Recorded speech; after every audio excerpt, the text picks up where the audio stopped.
have arrived at the 13th floor. Ask yourself, is my mind open enough to enter here? Welcome to the 13th floor. Come on in if you think you can handle it. Today, we're going to go to hell. Jamie? And heaven. And heaven. That's right. Don't forget the other side. We're going to be talking to Howard Storm today. Howard has quite a story to tell. He has been on Oprah Winfrey when her show was on. He's been on 48 Hours. He's been on the Discovery Channel and I think Unsolved Mysteries too, if I remember correct. But his story is so compelling. Even Anne Rice, Interview with a Vampire. Oh, yeah, right. She wrote the foreword for his book. And he has a book called My Descent into Death. And it is... My Descent into Death. My Descent into Death. So the basic premise is he's going to tell how he physically dies. And I'm assuming clinically there's proof, medical proof. He will tell us about that he actually went beyond the veiled curtain. And then what happened to him? Where do all of us go? I think it's the question of life. Some of us, worry about, fear, wonder all the time about, why are we here? And then what happens afterwards? Right. I mean, we've seemed to have gone back and forth throughout the centuries, throughout the millennium. It started off, obviously, there was the Bible, there were the Jewish, the Jewish beliefs, and you have the Muslims and Christianity, and Christianity was obviously big throughout Europe, and there was a lot of paganism going on too, like in the Celtic countries and all of that. But then we had this whole Enlightenment age, in the 1700s, and with the French, starting with the French, wasn't it? Or through Europe, of course. And there was this big swing towards rationalism and science and philosophy, and so a lot of the ideas of faith kind of waned, or they weren't as popular, and so it seems like now, though, I think we're actually kind of starting to swing back. And I'm not saying that we're going back to those particular faiths, but it does seem like there's a movement of spirituality that seems to be coming back in vogue, I guess you could say, or maybe a more balanced version, or maybe science and philosophy are finding their happy mix, or hopefully move in that direction. Well, it's true. I mean, physics, really, those are I've been reading up on that, and you have Michio Kaku, who last year, he's the founder of string theory, if you'd find that on Big Bang Theory. Even though Sheldon Cooper doesn't believe in God, it appears that Michio Kaku does, and he actually said, I have concluded that we are in a world made by rules created by an intelligence. To me, it is clear that we exist in a plan which is governed by rules that were created, shaped by a universal intelligence, and not by chance. Yeah. Well, that's... I think looking at the universe, looking at things around you, I mean, to me, that's sort of like my ongoing proof and question.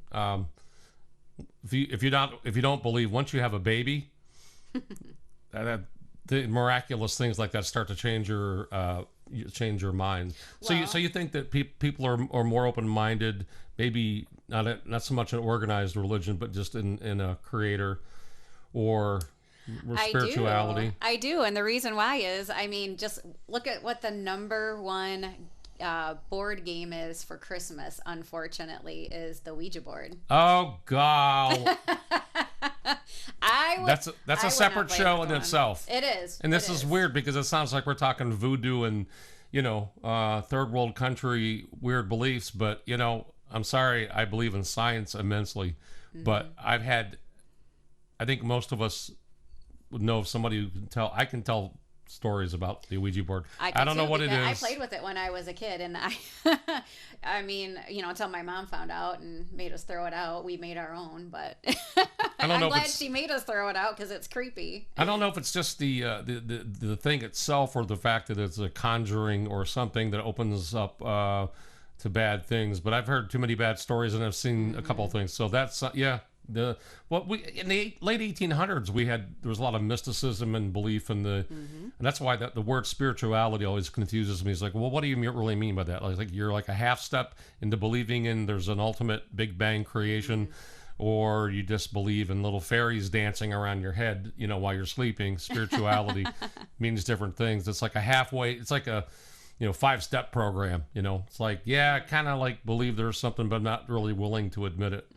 So this guy, Howard Storm, has he written multiple books? He does. It looks like he does have a couple other books out. But the main one is My Descent into Death. He will tell us more about that when he phones in here in a minute. But his book is also going to be turned into a movie. It was just optioned Alcon Entertainment, and he actually has an article. Actually, there's several articles, but Variety. I was just reading in Variety, all about it. So. Well, there's a move now in Hollywood towards more faith, spiritual, because there's an appetite for us. All of us are looking, questioning. I'm Thomas the Doubter. I say I believe, but I'll turn around and I'll say, nah, and prove it to me, but then come back to, well, I mean, there's something bigger than all of this.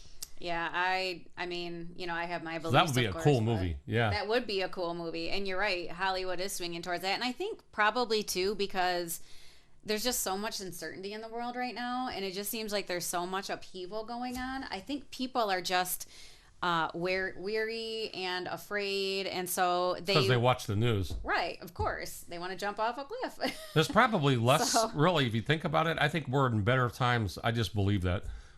I think today we're in better times, health, improvement, societies, longevity, than we used to be. The problem is we have a news cycle that goes on all the time, and we're always hearing how much things suck. Exactly. And the little things, the neighbor next door helping the little lady who's can't get out of her house. None of those things get. None of those things will ever get. Front page story. Oh, absolutely. And that's just part and parcel of, why these stories are now becoming, big sellers. I mean, you see these, you had the Colin Burpo story about that little boy that died after his appendix birth. Heaven is for real. And it was made into a movie. Yes, it was. It was. I saw that. Did Greg Kinnear play in that? Not sure, but we're both movie buffs, so. And then there was problem is remembering. Right. And then I think I saw that with whatever, but. Yes. And gosh, that was a great movie, but I don't remember it. Yeah, I don't remember. Yeah, then there was Miracles from Heaven, and Jennifer, Jennifer Garner was in that one. There are a lot of these movies that are coming out, and it does bring people in. Obviously, they're making them for a reason. They see they're a hit, and they're a hit for a reason as well. So what do you think? I mean, do you believe that? And some people have recanted a couple of those stories, too. To be fair, but the overwhelming evidence of things you seem to hear about, people telling about near-death experiences, which will be a separate topic on one of our shows, but and stories of things. I have a friend of mine who had passed. His father was just nasty, evil. Had the gall to bill his deceased son's estate for the cost of his own funeral. His own son. And he, the family tells me, no names, of course, but passed and said he saw hell. He said he saw hell. And this is a guy you would least expect to come back and say, my life is... Now, I don't know that it was enough to change him, but there's a guy, that I know in my personal life, who does that? Send the bill for your son's funeral to... the estate, whatever's left of it, which wasn't much. Yeah, that's not cool. That's not cool. And I know my kids wouldn't appreciate Where do we go from here? Where does all this take us? What is this? This is a short stop. We're a blip in time. And on the flip side of seeing all those movies, you see a lot of the horror movies now too, and a lot of them. I love those. I do too, but there's a far cry from like Freddy Krueger to these. I don't like those. I loved Freddy Krueger movies. Do you really? I do. I don't know why. I think it's just part of the. It's the same thing every time. Well, okay, I liked the first. First 2000. I liked the first one. The second one was pretty good, and then there was I think I liked the fourth one or something. Yeah. Actually, yeah, I kind of liked them all, but they did get a little weird when they got to the Freddy versus Jason. Then it was I like Jamie Lee Curtis, or am I in a different movie? That's Halloween. Yeah, I was gonna say. I Or think no, that's is that for Halloween? Yeah, Halloween, not Friday the again. 13th. Love the movie. Can't remember it. But Yeah, exactly. yeah. Those I like being creeped out. But now these movies are. I mean, there are some really good, based on a true story the other way. So there was The Conjuring. Have you seen The Conjuring? Yes. Oh my gosh, that was woo. Nope. That family, Yep. this family, it's based on a true story. They moved into this big, beautiful, old, almost like plantation home, and they right away things started happening, and the mom ended up possessed. And what were their names? They were those demonologists. They were pretty big with the Omen and all of that. Now I'm drawing a blank on their names. Jeez, I think we need more caffeine. Remember was it the husband and wife team yes, that the was husband and a long wife time team. ago? Yes. They're long deceased, I believe now. She But just died not that long ago, but they were involved in it. But yeah, the mother supposedly ended up possessed, and there were just like really crazy things that went on in that house. So we'll have some great Halloween shows Yeah. too. And we're looking for your input too. yeah, So absolutely. If Send you us have suggestions stories- and input if you have stories. Yeah, Email us. Absolutely. I mean, I'm to the point where, like, when we were house hunting years ago for our first house, we'd walk into a house and I would go, "Nope, it's haunted. We're leaving." And How can you tell that? My husband.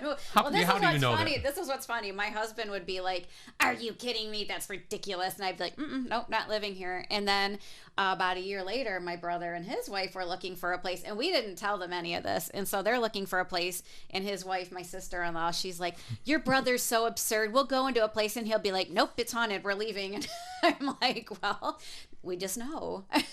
Yeah, well, maybe that's.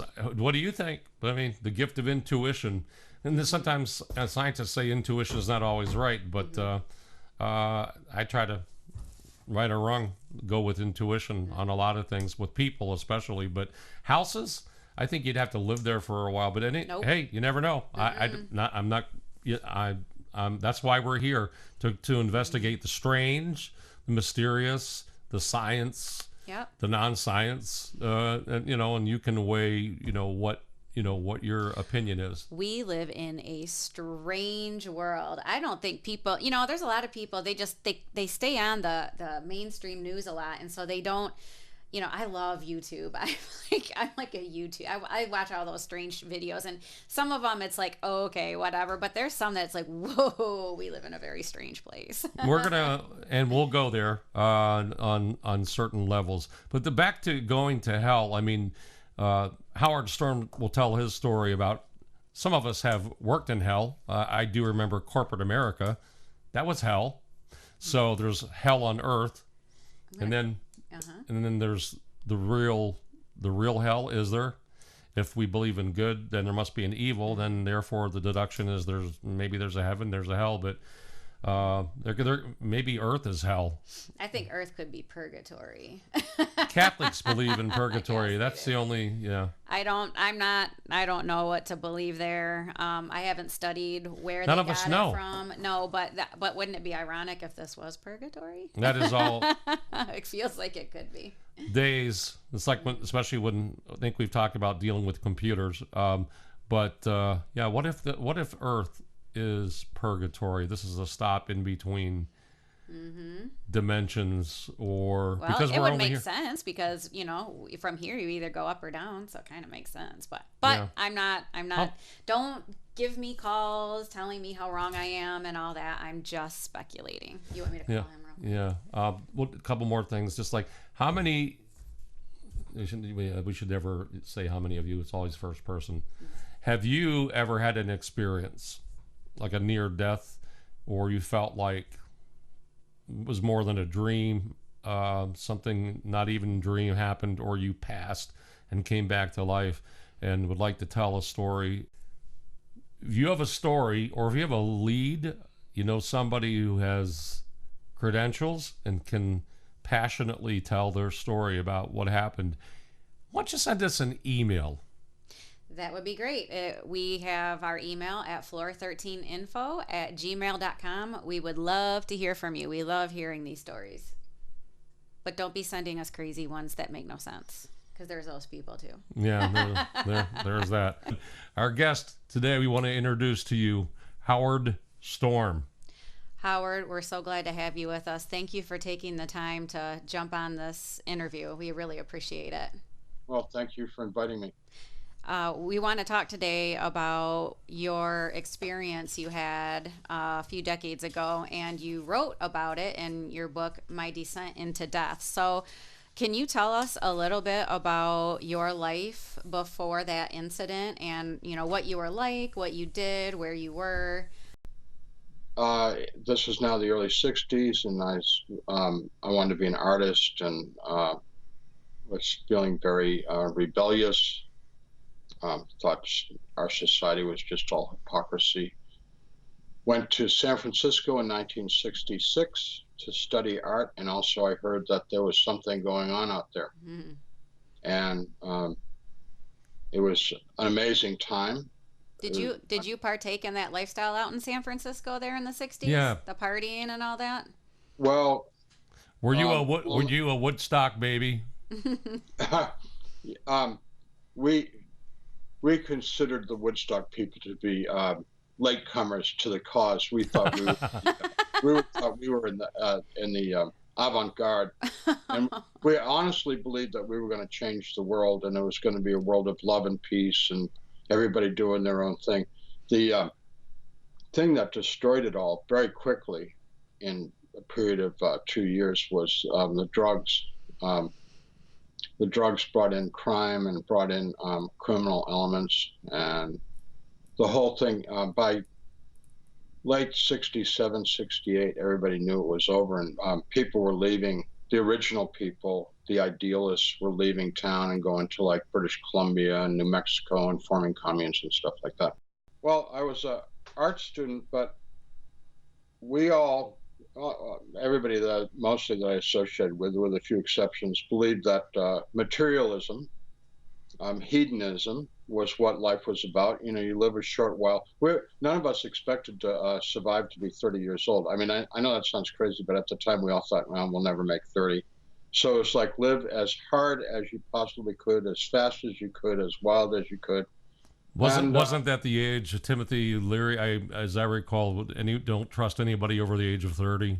Right, and the watchword was tune in and drop out, drugs, sex, and rock and roll. I mean, that was the world. Didn't you say that you guys targeted students of faith? Yes, because we felt it was our obligation to educate them.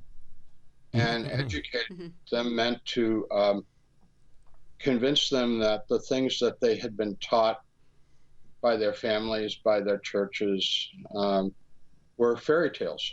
Why? And why do you? Reality was what you can see, touch, and measure, and there was nothing other than that. Why were you hostile to them? I mean, I know you had different beliefs than them, but why do you think you felt to the point where you had to try to get them to change or to challenge them? Well, I got to give you two very different reasons. Looking back, I believe it was because it was very threatening to us, to me, to have a person of faith, because we had no faith. And so they had something that we didn't understand, we didn't appreciate, we didn't respect. But deep down inside, it's something that we desperately wanted that we didn't have. So we attacked it. So you had a visceral anger against people who had faith, which you still see today around a lot of times with people. Yeah, like I don't pay much attention to the popular, famous atheists like Dawkins and stuff, but when you read their work, it's so full of anger and hostility, and it's so irrational. And they claim to be highly rational and scientific, and they're totally non-scientific and totally irrational, and just full of hostility towards faith. So obviously, you had this massive change in your life, Howard, in that you died. You were deceased. And you went to hell. Tell us how this occurred. June 1st, 1985. I was 38 years old, and I was taking a group of art students around Europe.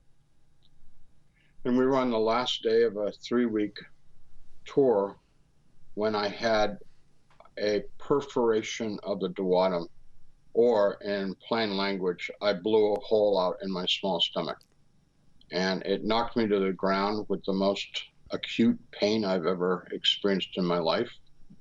And I was thrashing and screaming and yelling and cussing. And my wife called this was in the hotel, and she called the desk, and they called it emergency medical service. And the doctor came right away and got me off the floor and examined me. He knew immediately what was wrong with me and told me that I had to have surgery immediately or I would die. And he called an ambulance, and they took me to the big city hospital of Paris, which is the Hospital General de Assistance Publique de Paris.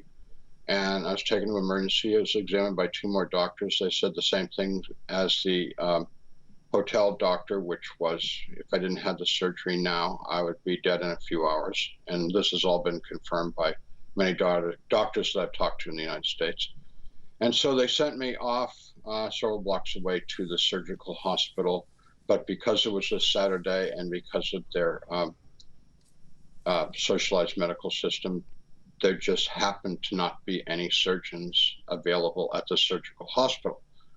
So I was parked in a room, never assigned a doctor, never given any medication at all, nothing, zero. They couldn't Because even. people always tell me I had a drug experience, and it's like, yeah, I begged all day for drugs and never got anything. So it's like, please don't tell me it was a drug experience, because Do you think You were- do you think in the long run, or looking back now, I mean, is that typical to not get that, or do you think maybe God somehow prevented you from receiving drugs so that people couldn't say, "Oh, well, you were on drugs"? um, I absolutely believe that God doesn't micromanage things, but I believe that God had a really big plan for me, and part of the plan was what I experienced. Because I think, I mean, I know, and anybody that knew me knows that I was as unlikely to have a experience of Jesus as anybody in the whole world. I mean, I was hostile to Christianity and hostile to God, and as utterly convinced as anybody could be that those things didn't exist. The book you wrote, My Descent into Death. So what happened? So about 10 hours went by. Every doctor I've ever talked to said it's a miracle you lived that long, because they said you only should have lived a few hours. And nurse came in and said they were unable to find a doctor. They would try and get one the next day. And the pain that took me to the floor screaming and yelling got much, much worse. Every hour it got worse and worse, because the stomach acid was migrating throughout my abdominal cavity. And it was getting almost impossible to breathe. And when she said they couldn't find a doctor, I told my wife it was time to say goodbye, and we made our goodbyes, which was very painful.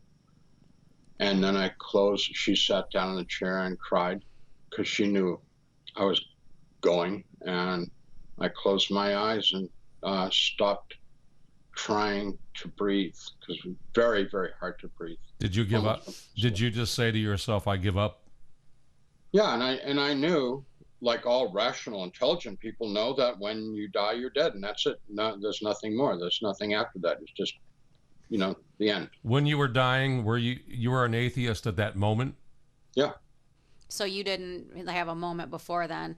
What you all of a sudden, how did you realize that you had passed? What happened? I awoke from my consciousness, and I was standing in the room, and I felt wonderful, better than I ever felt in my entire life. And I was delighted, of course, and surprised that I felt so good. And I was trying to do a reality check by going through my senses, because that's what I lived by. And all my senses were heightened. And then I tried to communicate with my wife, and she made no response to me, which made me very angry, because I thought she was mad at me for what I'd put her through all that day. This is sort of like those stories you hear of the NDEs, near-death experiences, where you're almost out of your body and you can see what's going on. but I was in a body. I mean, I was very much in a body. I was in my body. But there was another body in the room, in the bed that I'd been in, that looked exactly like me. But I could not reconcile the fact that that thing, that dead piece of meat in that bed, which looked like me, was me, because I was standing there feeling great, except that I couldn't communicate with my wife, which was very disturbing.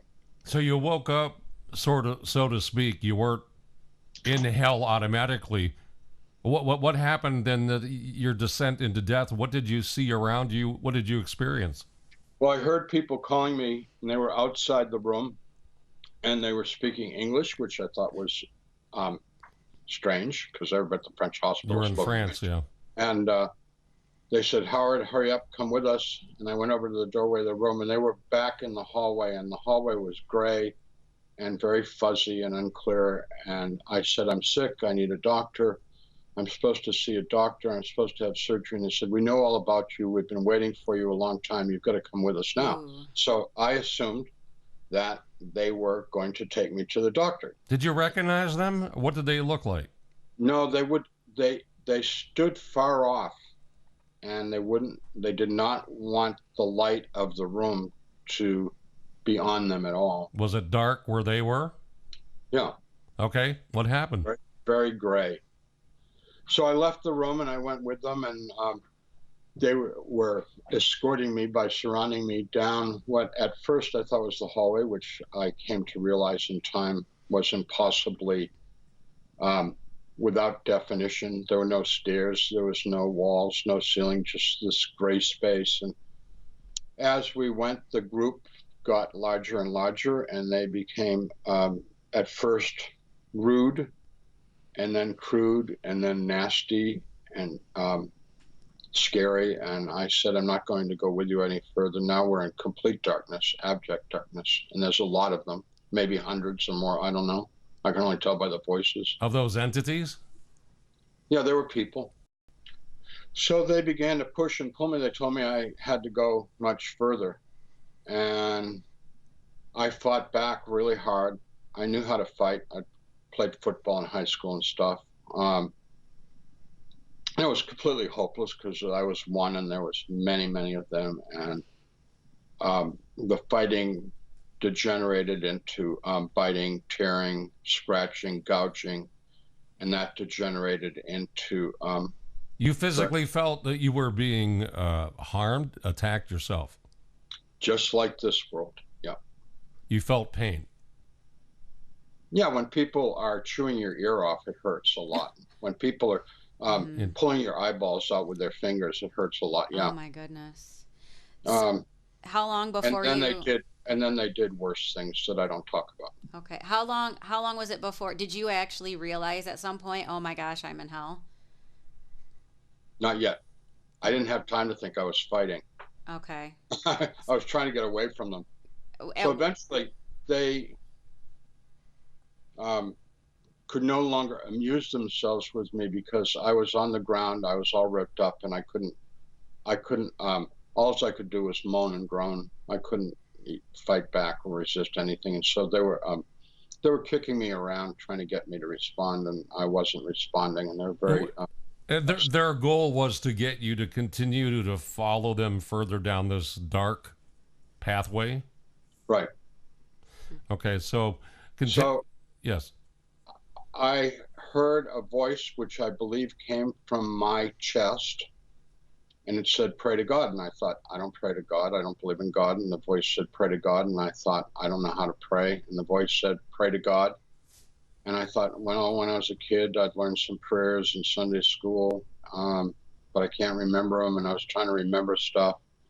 And I was coming up with like the Pledge of Allegiance and some Shakespeare from Merchant of Venice and the Gettysburg Address by Lincoln. And you really were an atheist, weren't you? Oh, yeah. And then I remembered, going back 30 years, the Lord is my shepherd. And I remembered, Our Father who art in heaven. And I just mean, that's all I remembered with those words. I didn't remember the rest of it. And then, so anyways, I took a chance and I said those things. out loud to the people around me. And when I did that, they became extremely angry and said in language that can't be repeated because it was incredibly obscene, that there is no God, nobody could hear me, and they were going to do worse things to me if I didn't stop that right away. But the important thing was they kept backing away from it because it was so unbearable for them to hear any mention of God. And so I started making up stuff that had God in it, and it wasn't very pretty. But I was blasting them verbally with anything I could think of that would have God in it or whatever. Mm-hmm. And they kept backing up, retreating into the darkness. And eventually I realized that they were far, far away from me. I also knew that they'd be back.